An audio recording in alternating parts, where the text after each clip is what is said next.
नमस्कार, मैं शिवेश झा और आप देख रहे हैं समाचार मिथिला। समाचार मिथिला की खास पेशकश टुडे टॉप 10 बिहार में आपका स्वागत है। बिहार सरकार ने नेस्ले, ग्लैक्सोस्मिथक्लाइन, जुबिलेंट फूड व पराग मिल्क समेत 24 कंपनियों को राज्य में निवेश का निमंत्रण दिया है।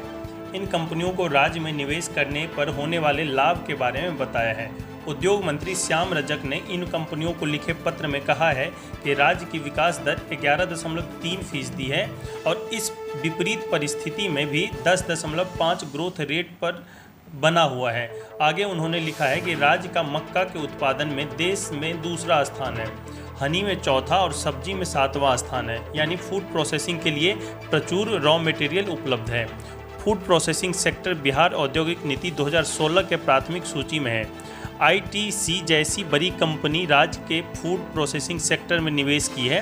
वहीं औद्योगिक नीति के तहत उद्यमियों के लिए ब्याज सब्सिडी 30 दिन के अंदर डीम क्लियरेंस और जीएसटी प्रतिपूर्ति जैसी सुविधाएं दी जाती है।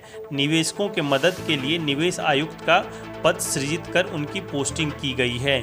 सरकार के इस आग्रह के बाद यदि कंपनियां बिहार में उद्योग लगाने के लिए तैयार होती है तो यहां से पलायन का रेट जो है वो निश्चित तौर पर कम हो जाएगी। बिहार में शुक्रवार को कोरोना से 4 मरीजों की मौत हो गई। एक दिन में मौत का यह अब तक का सबसे बड़ा आंकड़ा है। 2 मरीजों की मौत पटना में और एक मरीज की मौत भागलपुर तथा समस्तीपुर में हुई है। राज्य में कोरोना से मरने वालों की संख्या बढ़कर 20 हो गई है। इसके साथ ही राज्य भर में 174 नए मामले सामने आए हैं, जिसके बाद राज्य में कोरोना संक्रमितों की संख्या बढ़कर 3359 हो गई है। शुक्रवार को पटना में 5 नए मरीज मिले हैं। इसके बाद पटना में संक्रमितों की संख्या 238 हो गई है। इसमें 76 ठीक हो चुके हैं। इसके अलावा भागलपुर में 24, भोजपुर में 9, कैमूर से 10, बांका से 6, औरंगाबाद से 4, नवादा से 3, जहानाबाद से 19, पूर्णिया से 13, शेखपुरा से 20, समस्तीपुर से 7, मधुबनी से 14, लखीसराय से 5, किशनगंज से 1, खगड़िया से 4, रोहतास से 1, गोपालगंज से 8, जमुई से 4, गया से 3 और मुंगेर, वैशाली, सारण, अरवल व बक्सर से एक नए मरीजों की पहचान हुई है। हालांकि 24 घंटों में 159 मरीज ठीक भी हुए हैं। राज्य में अब तक कुल 1209 लोग इस महामारी से स्वस्थ होकर घर लौट चुके हैं। इधर गोपालगंज हत्याकांड में जदयू विधायक पप्पू पांडे की गिरफ्तारी और मामले की जांच सीबीआई से करवाने को लेकर प्रशासन की अनुमति के बिना 10 सर्कुलर रोड से शुक्रवार की सुबह काफिले के साथ गोपालगंज कूच करने की कोशिश व लॉकडाउन का उल्लंघन करने के आरोप में पूर्व मुख्यमंत्री राबड़ी देवी, नेता प्रतिपक्ष तेजस्वी यादव समेत राजद के 92 नेताओं पर पुलिस ने केस किया है। देर रात सचिवालय थाने में पूर्व स्वास्थ्य मंत्री तेज प्रताप यादव, राजद प्रदेशाध्यक्ष जगदानंद सिंह और पूर्व मंत्री अब्दुल बारी सिद्दीकी समेत 32 नामजद व राजद के 60 अज्ञात कार्यकर्ताओं व नेताओं के खिलाफ विभिन्न धाराओं में एफआईआर दर्ज की गई है। नामजद आरोपियों में राजद के कई विधायक भी शामिल हैं। नेता प्रतिपक्ष तेजस्वी समेत अन्य राजद नेताओं के खिलाफ केस दर्ज होने की पुष्टि एसएसपी उपेंद्र शर्मा ने खुद की है। उधर गोपालगंज के बरौली विधानसभा क्षेत्र से राजद विधायक मोहम्मद नेमतुल्लाह व जिला राजद अध्यक्ष राजेश कुशवाहा समेत 13 नामजद व 60 अज्ञात राजद कार्यकर्ताओं के खिलाफ हथुआ थाने में प्राथमिकी दर्ज की गई है। छत्तीसगढ़ के कोबरा जिले की किशोरी को प्रेम जाल में फंसाकर बेचने के मामले में किशोरी के बयान पर बरौली के ऑर्केस्ट्रा संचालक सहित 3 लोगों के खिलाफ प्राथमिकी दर्ज की गई है।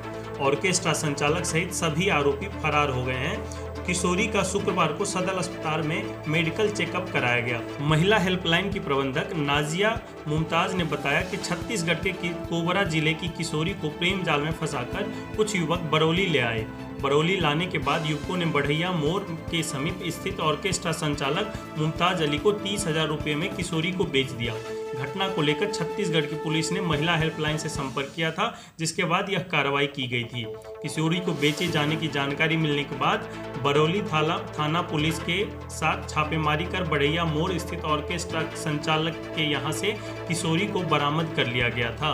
पिछले कई दिनों से श्रमिक स्पेशल ट्रेन के लेट लतीफ होने का खबर चर्चा में है। शुक्रवार को तमिलनाडु के होसूर से आने वाली ट्रेन का भी यही हाल रहा। ट्रेन करीब 10 से 12 घंटे देरी से चल रही थी। मुजफ्फरपुर में इस ट्रेन को शाम 4 बजे पहुंचना था, लेकिन यह ट्रेन इलाहाबाद में रुकी हुई थी। मुंबई दरभंगा श्रमिक स्पेशल के यात्रियों को मुजफ्फरपुर जंक्शन पर नाश्ता और पानी का बोतल दिया गया। बसों के लिए जंक्शन पर यात्रियों को काफ़ी परेशानी हुई। इसको लेकर यात्रियों ने हंगामा किया। समस्तीपुर स्टेशन से शुक्रवार को करीब 1 दर्जन ट्रेनें गुजरी। स्टेशन पर न कोई हंगामा हुआ और न ही किसी की मौत की खबर आई है।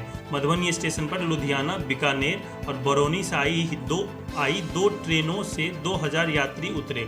शाम 5 बजे तक मुंबई, चेन्नई, सतारा एवं अन्य शहरों से 5 ट्रेनें दरभंगा पहुंची। ये सभी ट्रेनें 10 से 15 घंटे विलंब से स्टेशन परिसर में पहुंची है। गोपालगंज में तिहरे हत्याकांड को लेकर बिहार में सरकार व राष्ट्रीय जनता दल में तकरार का माहौल दिख रहा है।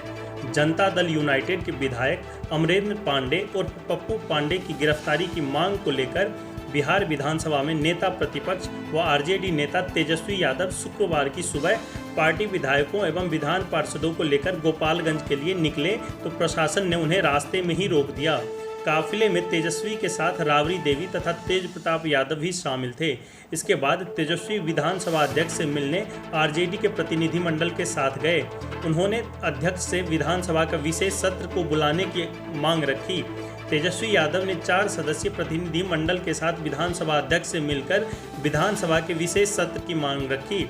प्रतिनिधिमंडल में तेजस्वी यादव के साथ तेज प्रताप यादव, जगदानंद सिंह व आलोक मेहता शामिल रहे। उन्होंने इसके पहले राबड़ी आवास के सामने करीब 2 घंटे के हाई वोल्टेज ड्रामा के दौरान अनेक लोग बगैर मास्क के दिखे। बिहार में विधानसभा चुनाव का काउंटडाउन शुरू हो चुका है।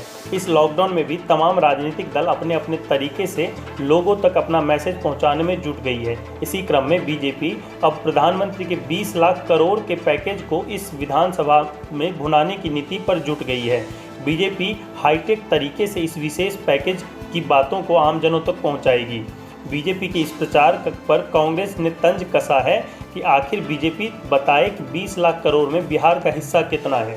कोरोना संकट में बिहार विधानसभा चुनाव के नज़दीक आने की आहट के साथ ही राजनीतिक दल अपने अपने मुद्दों को लेकर जनता के बीच में आने की जुगत में लग गई है। बीजेपी इसको लेकर बड़ी तैयारी कर रही है। बीजेपी प्रधानमंत्री के 20 लाख करोड़ के पैकेज की बातों को आम जन तक पहुंचाने में जुट गई है। इसको लेकर BJP virtual rally, video conferencing और 1-to-1 जनसंपर्क अभियान शुरू करेगी। राष्ट्रीय जनता दल के विधायक व पार्टी सुप्रीमो लालू प्रसाद यादव के समधी चंद्रिका राय ने अपने दामाद तेज प्रताप यादव व समधन राबड़ी देवी की जमकर आलोचना की है। उन्होंने लॉकडाउन के उल्लंघन को लेकर तेजस्वी सहित उन लोगों के खिलाफ कार्रवाई की मांग की है। मामला गोपालगंज तिहरे हत्याकांड के आरोपी जेडीयू के विधायक अमरेंद्र पांडे की गिरफ्तारी की मांग को लेकर आरजेडी नेता तेजस्वी यादव का पार्टी विधायकों विधान पार्षदों के साथ गोपालगंज मार्च के लिए घर से निकलने का है। इस दौरान लॉकडाउन की धज्जियां उड़ाई गई। बीते रविवार को गोपालगंज के एक आरजेडी नेता के घर पर अपराधियों ने फायरिंग की। घटना में उनके माता पिता व भाई की मौत हो गई। घटना में घायल आरजेडी नेता ने एफआईआर में जेडीयू विधायक अमरेंद्र पांडे को नामजद किया है। आरोपित विधायक की गिरफ्तारी नहीं होने पर तेजस्वी यादव ने पूर्व घोषणा के अनुसार पटना से गोपालगंज मार्च करने की कोशिश की। इसके लिए लालू प्रसाद यादव के बेटे तेज प्रताप यादव और तेजस्वी यादव तथा पत्नी राबड़ी देवी काफिले के साथ निकले, लेकिन पुलिस ने उन्हें आवास के पास ही रोक लिया। इस दौरान लॉकडाउन की धज्जियां भी जमकर उड़ाई गई। मुख्यमंत्री नीतीश कुमार ने शुक्रवार को यह निर्देश दिया कि क्वारंटाइन केंद्रों पर जो नए लोग आ रहे हैं उन्हें पुराने आवासियों के साथ नहीं रखा जाए।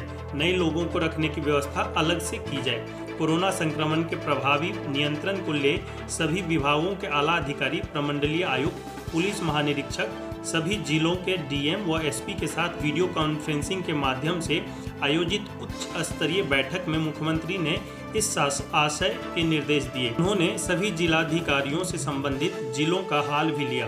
मुख्यमंत्री ने यह हिदायत दी कि बाहर से आ रहे लोगों में से ज़्यादा की जांच कराई जाए। क्वारंटाइन केंद्रों तथा होम क्वारंटाइन में रह रहे लोगों की नियमित स्क्रीनिंग एवं जांच की जाए। कोरोना संकट के बीच बिहार सरकार ने एक दिलचस्प फैसला किया है। परिवार नियोजन कार्यक्रम को प्रमोट करने के लिए स्वास्थ्य विभाग की ओर से यह पहल की गई है। इसके तहत 14 दिनों की क्वारंटाइन अवधि पूरी करने वाले प्रवासियों को परिवार नियोजन का तरीका भी बताया जाएगा। साथ ही इसके लिए जरूरी अस्थायी साधनों का वितरण होगा। जानकारी मिली है कि बिहार के गोपालगंज जिले में स्वास्थ्य विभाग ने इस तरह के पहल की शुरुआत की है। गोपालगंज के डीपीएम धीरज कुमार ने बताया कि 14 दिन की क्वारंटाइन अवधि पूरा कर चुके प्रवासियों के बीच परिवार नियोजन के लिए जरूरी अस्थायी साधनों का वितरण होगा। Door to door health checkup के दौरान पोलियो के सुपरवाइजर 14 दिन की होम क्वारंटाइन की समय सीमा पूरी कर चुके प्रवासियों को विभाग की तरफ से कॉन्डम उपलब्ध कराया जाएगा। बताया जा रहा है कि कॉन्डम सिर्फ उन्हीं लोगों को मिलेगा जिन्होंने 14 दिनों की क्वारंटाइन अवधि पूरी कर ली हो। समाचार मिथिला की टुडे टॉप 10 बिहार रिपोर्ट यदि आप लोगों को अच्छी लगी हो तो कृपया लाइक करें, कमेंट करें और चैनल को सब्सक्राइब करना बिल्कुल न भूलें। साथ ही घंटी का निशान भी दबा दें। धन्यवाद।